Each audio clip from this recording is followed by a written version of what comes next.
All right, thanks so much for staying with us. I hope you enjoyed the film as much as I did.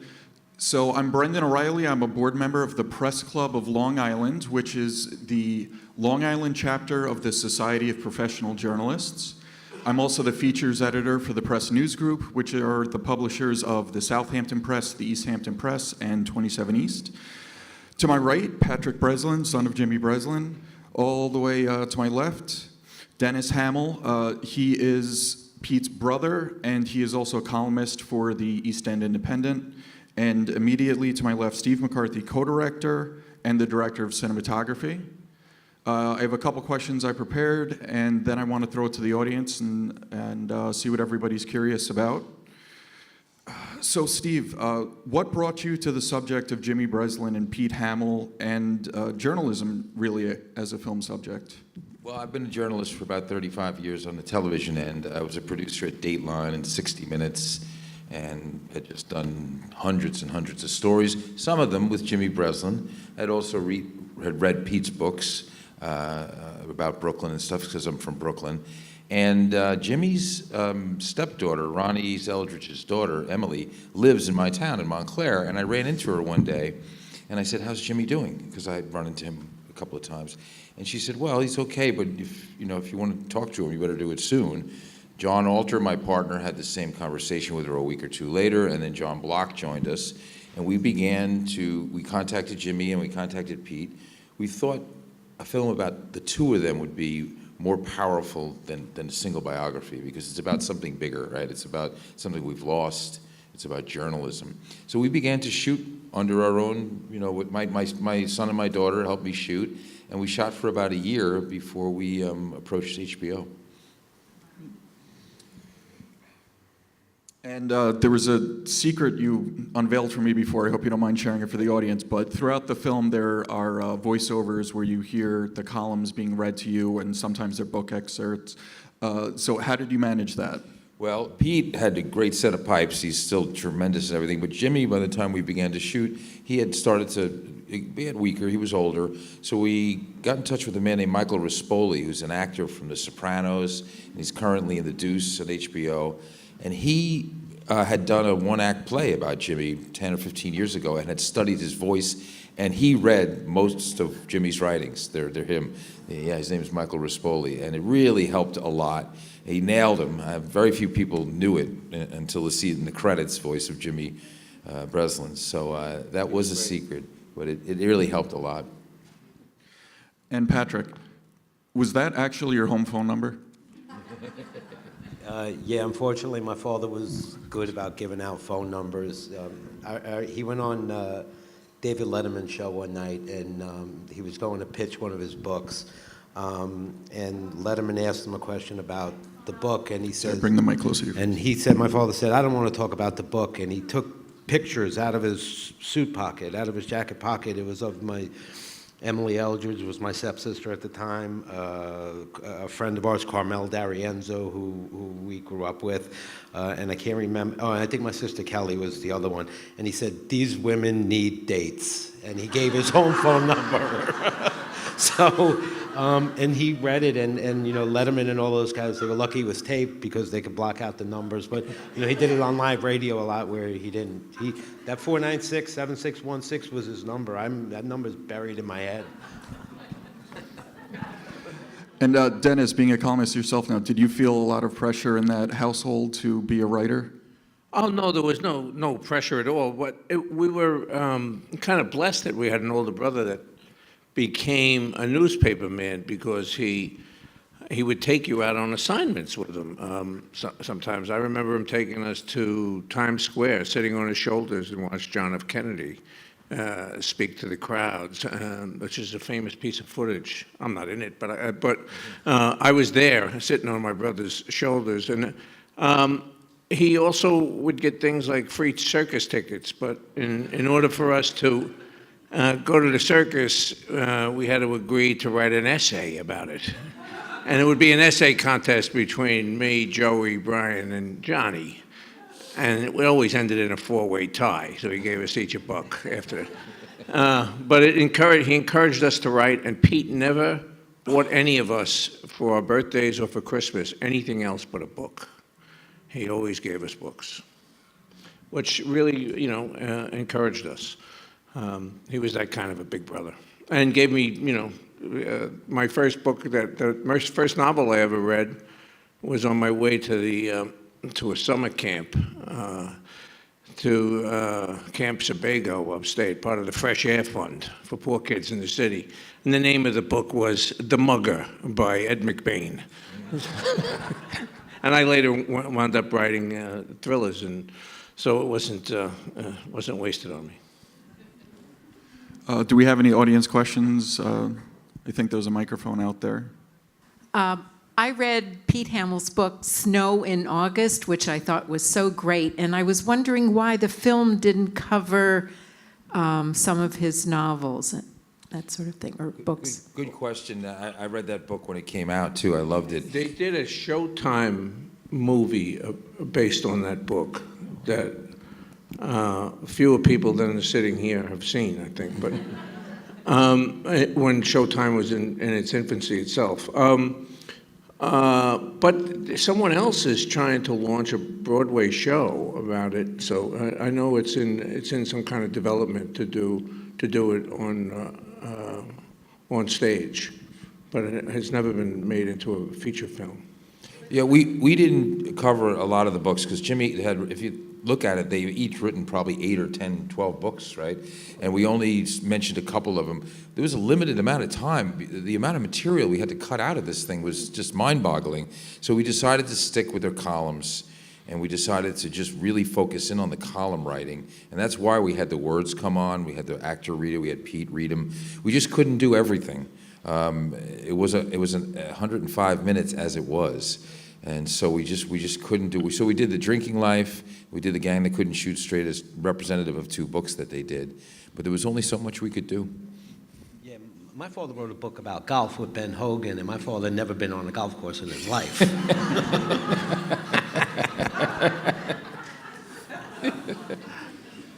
Anything else from the audience? Somebody up there. Over here. Yes. Had that ever happened before where you had a serial killer was giving the columnist, which was Patrick, your dad, letters? It seemed every time there was a killing, he would send a letter to your father. And I'm just wondering, was that a dynamic that Jimmy was keeping going to help catch Berkowitz? And was it a good give and take the whole way through, or was there any kind of wrinkle along the way? No, it was really scary. I mean, he shot 4 people. He shot 4 people within 5 blocks of my house, and one of the women that got shot was a friend of my sister Rosemary's. Yeah, there was no playing around. It was really scary. The day school let out for us, for Rosemary, myself, Kelly, and Chris, we were shipped out here to West Hampton to spend the summer, and New York State Police sitting in our driveway 24 hours a day protecting us. It was a little scary, and my mother wasn't in the best health as well, so it put an extra strain on us. No, I think Berkowitz, and my father used to call him Berkowitz. That was a nickname for him. But no, he fueled it himself, Berkowitz. I don't think my father really wanted any part of it if he didn't have to. There's a famous story. Bill Clark was trying to call him, or he was talking to him, and you know this story, right? Yeah, Bill Clark was one of the lead detectives on the Son of Sam case. My father and Bill were talking on the phone. It was a Saturday afternoon in Forest Hills, and Bill was in Flushing at the police station, and my father fell asleep on the phone. And Bill's talking and doesn't hear him. Bill drove, and Bill had a license plate on his car called Kid Blast. Bill was a pretty unique guy, and he carried a really big gun, and he had SOS scratched into the bullets. I mean, he had Son of Sam's name scratched into the bullets. He said if I ever caught him first, that he might get shot. And that's how I met Bill Clark. He came running up the stairs at the house in Forest Hills with his big gun in his hand and goes, "Where's Jimmy?" And I said, "He's sleeping." And Bill went in, and my father's got the phone on his chest, and he's sleeping. Bill Clark, by the way, is the cop that was used as the model and became a producer on NYPD Blue. So And they cut the character in half. Half of it was Sipowicz and half of it was the other guy. And one kept fish and one kept birds, and he kept both, Bill Clark. Yeah. Hi, Jimmy Mack here. I had the Jimmy great... Mack, I know you. I know you do, yeah. I had the great fortune of living with your sister Rosemary that summer of Sam at Erica Greenberg's cottage off of Beach Road in West Hampton Beach. And I believe, and you could correct me... That's where we were staying. That's where the state trooper was parked in the driveway with us to Greenberg's house. Right. And Berkowitz had pinned a note to the door while the state trooper was sleeping.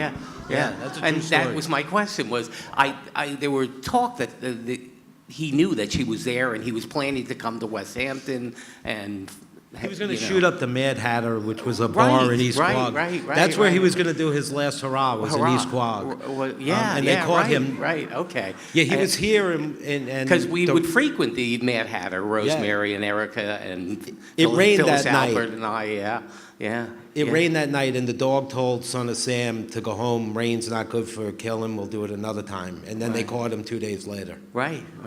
Yeah, and I just have to say, I loved both your sisters with all my heart. Kelly was also a dear friend, and I read Rosemary's book, and it was did they ever figure out what she had or what? Still to this day, she was the only human being in the world who had what she had. Right. The doctors in Italy thought that they found an older Italian man who had the same symptoms.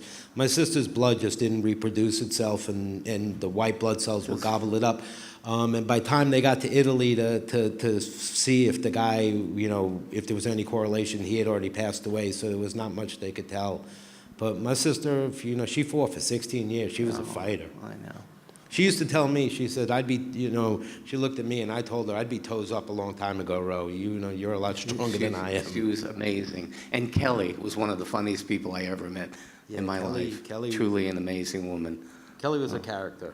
And I have to, one last thing, as a person living with AIDS, I got to thank your father for the work he did back in those days. I was living in New York and watched everyone die, like the people he interviewed, and the writing he did, and standing up for people living with AIDS. Yeah, we had, unfortunately, we know way too many people who have died of that horrific disease, and some of them were really good friends. Yeah, me too. And I'm standing one of the very few still alive, living with AIDS after everyone I knew passed away. But thank you to him. He was amazing. Keep on going, Jimmy Mack. All right. Good to see you. I should add that I worked with Rosemary at the Los Angeles Herald-Examiner. She was also one hell of a newspaper woman. She was terrific, great reporter. Really fine writer. Right. And on the Son of Sam case, there was the film's Summer of Sam. Jimmy appeared as himself, but there wasn't really a reference to that. And is that just one of those things where you can't get everything in? Exactly. The sizzle reel that we sold the project to HBO contained that, and we interviewed Spike Lee about it too. But it just didn't fit, because it would have been done many years after Son of Sam. It had been done, I think, maybe 20 years after Son of Sam. It was a long time past. So Michael Rispoli was in that too, wasn't he? Yeah, he might have been. Yes, He was. yes. Yeah, and it was a take on that story too. There was a whole different sort of plot and everything. But Jimmy opened it up, and and probably the late '90s. I think that was in something like I think that. it was 1999. Yeah. So 77. Great. What would your father and your brother think about the press today? Well, I could tell you, I was out with Pete the other day. I took him out to the soccer field in Brooklyn, where we had never been before, where our father had lost his leg in 1928. And Pete's writing a book about Brooklyn and wanted to go find the actual place where that happened, because it changed all of our lives, because we were raised by a man with one leg, and who lived his life in about 1 square mile of Brooklyn, because he couldn't drive. But anyway, I talk to Pete all the time about journalism, and he has a really good feeling about it. He still teaches journalism at NYU, and he thinks that the world will always need professionalized reporting. You can't rely on bloggers and nonsense t- television gossip news and clickbait and all of that, that there will always be a need for really good reporters to dig up the really important stories of the day, and that the internet is just a new delivery system. And, you know, it is the same way that television came in and sort of hurt print, but the internet really crippled it. Still, he said, look today at some of the best and worst journalism you've ever seen is being produced. The way the current administration in Washington is being covered by the Washington Post and the Wall Street Journal and the New York Times and Reuters and LA Times, a lot of, you know, terrific reporting going on, great reporters. And they're doing it on a 24-hour news cycle where they're constantly trying to feed it into the internet, onto Twitter, onto Facebook, onto cable news to help propel sales. And the really good journalism is selling. The New York Times has picked up circulation. The Washington Post has picked up circulation. The Wall Street Journal has picked up circulation. They're making money. They're finally going into the black, those organizations, because the news is good. It's solid reporting, and there's no substitute for it. I teach journalism at Brooklyn College, and I teach that to my students. That first thing I showed them, by the way, was this film. And, you know, they loved it. They had a million questions, and I said, this is the kind of reporting you can do if you want, but you have to climb to the top floor like Jimmy Breslin. You have to make the extra phone call. You have to knock on the extra door, and you have to talk to the common person. And you can bring home the story and humanize it and give people stories that they want to read. And that the one way that print journalism can really still compete against everything else is by writing well. The reason why Breslin and Hamill were as good as they were is because they really knew how to write. They weren't just good reporters. They could write their asses off, and they were entertaining. They were funny, and they could make you laugh and cry. And filled with rage. I mean, you know, they could move the hand of government by moving the readers. The readers would move the hand of government for them. So he has high hopes for the next generation of journalists, and so do I. I have some really terrific kids in my class of every walk of life. You know, some of them wear hijabs, some of them wear yarmulkes, and you know, some of them, you know, are from the inner city, and they come and they want to learn how to do this, you know. So and I think there's always going to be need for it. Everybody in this room is going to want to know what's really going on. The only place you're going to get it is from really good reporters. And if it's on the internet, that's just fine. You know, it doesn't matter if it's in a printed paper. And Patrick, what would your father think of the state of journalism today? If you see some of the responses from the President of the United States sitting in press conferences and telling really good television reporters that you're a really rude person, then you know that they're on the right track. They're doing their job. I also think that journalism starts on the local level. I mean, most of these students that I have are going to start working for little local newspapers like I did. I started on a paper called Flatbush Life, which a reader once described as a contradiction in terms. But I learned how to cover murders and politics and court cases and sports and all the things that you need to know. I mean, I now work for The Independent, which covers the East End of Long Island as well as any of the other papers cover Washington, because it's about you, the news that you care about. The reason why local papers are thriving more than big city papers is because it affects your life directly, and you want to know what's going on in your own neighborhood, and about the zoning changes, and about the quality of the water, and the crime that's going on, and the crooked politicians. I think Richard Cohen was right in there, that it's locally, just like politics, all journalism is local. That's really where you give a shit about what happens in your neighborhood, and that's just the way it is. Yeah, this is disruption right now, clearly, with the economic model. And we studied how to end this piece about that. And what we came up with was more optimism than not. But it's got to, as Kolwich said, they're there. Your students are there. I teach also, my students are there. They just got to find, we just got to find the way. It's got to shake out a little bit. But I think both subjects, while we were talking to them about this, were positive about this. They were basically optimistic guys, both of them, I think. Even though, you know, they reported on some tough things and gave people a lot of hell, I think they did see humanity as something that was going to continue to move forward in a positive way. I just want to thank all of you for an extraordinary film. I didn't know what it would be like tonight, but I have to commend you. And long ago, Mr. Breslin, I met your mother and father, and I'm wondering if you remember Fat Thomas. Oh, do I? Fats was my babysitter. Oh, for heaven's sakes. And I remember it was a Saturday, and I remember it as clear as day. He had a big Cadillac.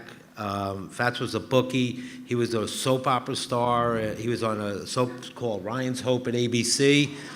He was in movies. And I remember my babysitting on a Saturday, he took me, it started at Aqueduct Racetrack. And I guess he was collecting money from jockeys and whoever owed him money for the book of the week. And it ended at Yankee Stadium in the Bronx. And I met Mickey Mantle that day with Fats, so I thought maybe Mickey was betting with Fats also.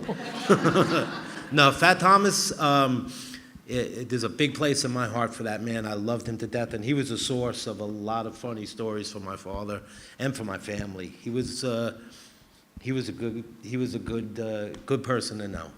Well, I knew him too, and I appreciate that you loved him as I did. He used to say, he called me B-boy, in this big deep voice, and that's Fat Thomas. I saw one more question over here.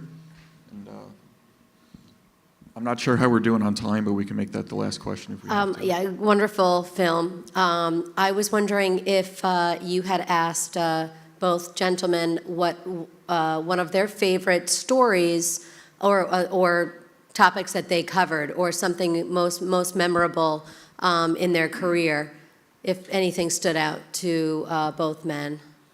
Well, I think, for Pete, it seemed to me covering Robert F. Kennedy was his thing. And as he said, he was kind of conflicted by it because he was so close to Robert F. Kennedy. But I think it seemed to me that was. And of course, I think, again, another Kennedys, the stuff that Jimmy wrote when They both respected and loved those guys. yeah, the Kennedys were special to them. But Jimmy was 32 years old when he wrote those columns in Dallas and in Washington. And that column, The Gravedigger, is still being taught in journalism school. I take it. Yeah, I teach it. Yeah, it's You? yeah, I do. Because it teaches our students to look the other way. Don't To follow think the outside pack. the box. Yeah. To have Don't imagination, follow. even in a news story, Yeah. I mean, I covered when Bernie Sanders announced for president on Brooklyn College campus. I said, how would Jimmy do this? And after that was over, I went to his apartment where he grew up 2 miles away and knocked on the door to ask the guy that used to live in Bernie Sanders.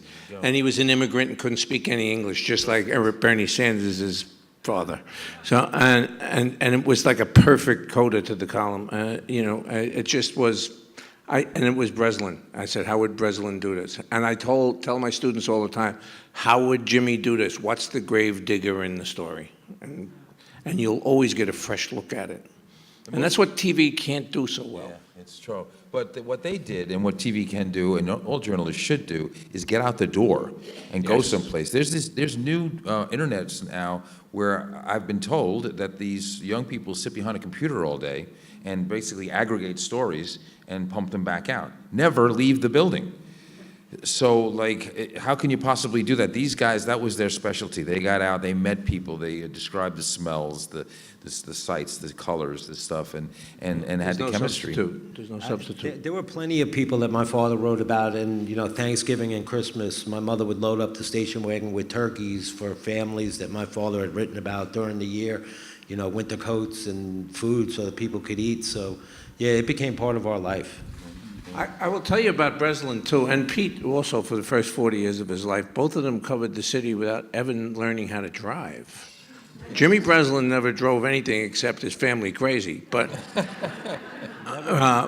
Pete only learned how to drive when he went out to live with Shirley MacLaine in Los Angeles. So because he was in L.A., he had to learn how to drive. Same with me. When I got a job at the L.A. Herald at 26, I learned how to drive there. So. One of the things that my editor, Joe Shaw, likes to say is the newsroom is the one place where no news is going to happen today.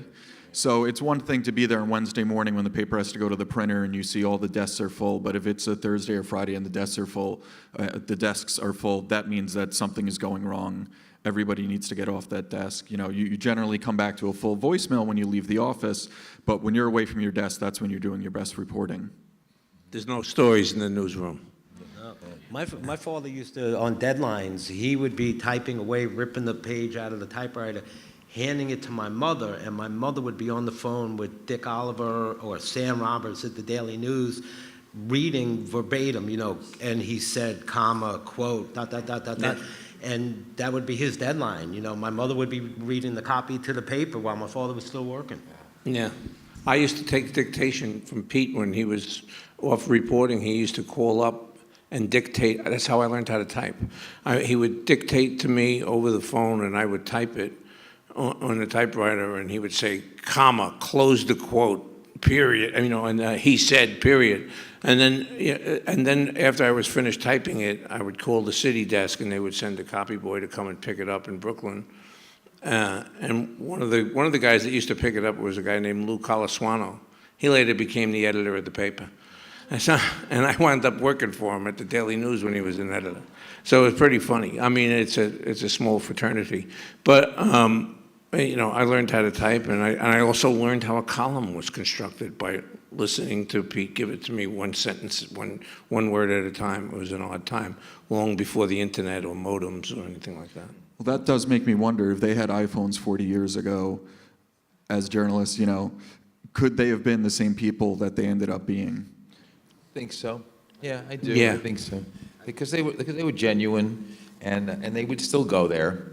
I think I could see them. You saw Jimmy in the film saying you're not going to get the chemistry on the phone. They had phones, but I think they would be. I think it was in their blood.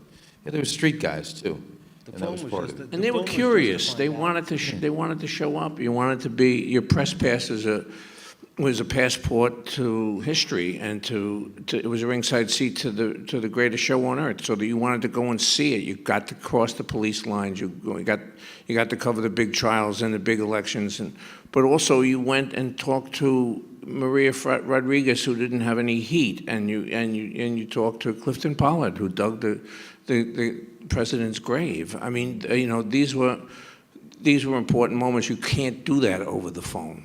You can't do that anyway except by putting on your shoes and going there. And Breslin would either go in a cab, get one of his kids, or Fat Thomas to drive him, or your mom, right? Well, I visited my first homicide scene with my father. I was 17 years old. I was the closest one to the drive. He's like, "Let's go. You got to drive me," and that's why I went took into my another daughters business. to bring your daughters to work day. I took them to a homicide. I did, and I wrote a column about it. Readers loved it. My kids never forgot it, but it really taught them how to be careful when they went out.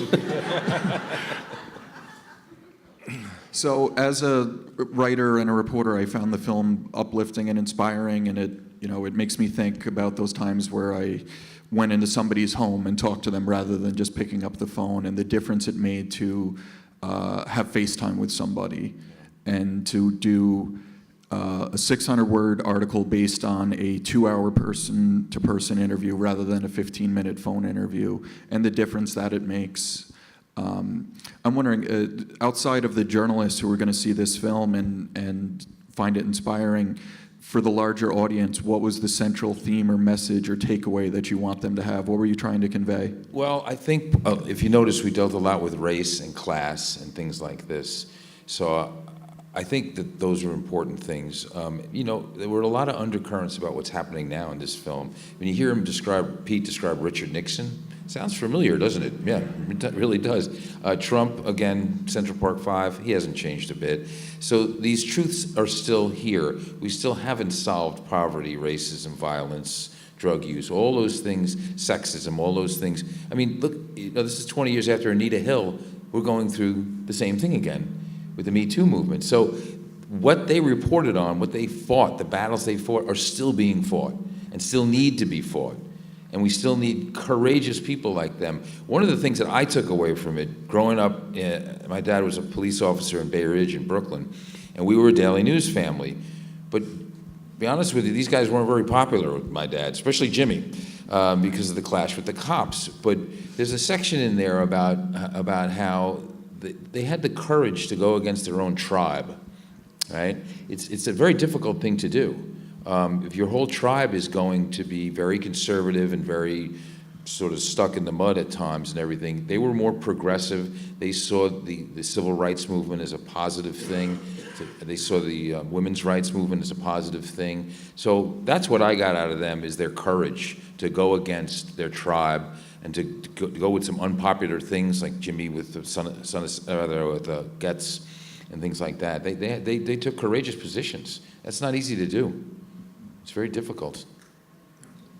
No, it takes God. It takes guts, and the courage of your convictions. They stuck to their guns. Jimmy always said to me, "The biggest story in America is race, and it'll always be race." Yeah. And he, he's no longer with us, and it's still about race. So. Yeah, we started the film with essentially two stories about race: the Getz and the Central Park Five. That was not an accident. I mean, that was, I think, some of their best work was about that stuff. Really. Yeah. Did we have any questions lingering out there? Okay. Any final thoughts before we turn in? I think these guys made a hell of a film.